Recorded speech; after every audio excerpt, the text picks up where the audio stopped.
Stephen Smithwell joining me now to discuss heightism are two men who at 5'4" are both a clear 2 inches shorter than the speaker. From New York, Joe Mangano, founder of the website Support for the Short. And with me in the studio, the broadcaster and comedian John Holmes. Joe Mangano, is Support for the Short meaning trying to stop humour about the question of height? Issue of heightism known. It's not something that's recognized, and I was listening very carefully to what they were saying before I came on.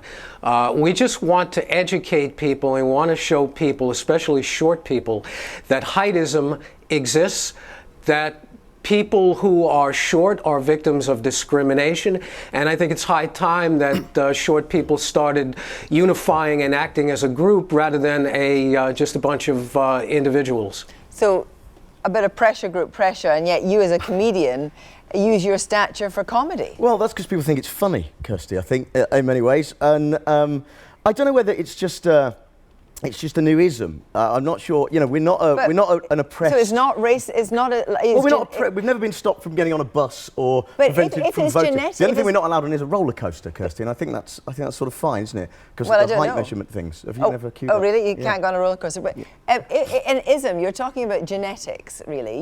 You're genetically 5'4". That's right. You're genetically black, brown, white, or whatever. Yeah. So why is it different from racism? I think there's a debate to be had, but I think where do you draw the line? I think I have a problem with, because do we then stop making jokes about people, with, I don't know, big noses, sticky out ears? I mean, do we go all that way down the line? I don't know that we do. And do we not start living in a duller Would it be a duller world, Joe Mangano, if we didn't talk about people's attributes, whether it be height or their ears or whatever?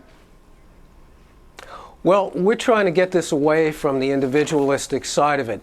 We're trying to look at it as a collective trait, and when you call somebody a derogatory name or a disparaging name based on their height, it should be viewed the way other groups view disparaging names directed at them. Is it hurtful? I wonder if it has,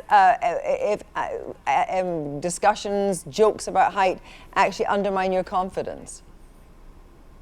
Well, of course, it never helps your confidence to be a member of a group that can be easily and wantonly disparaged at a moment's notice.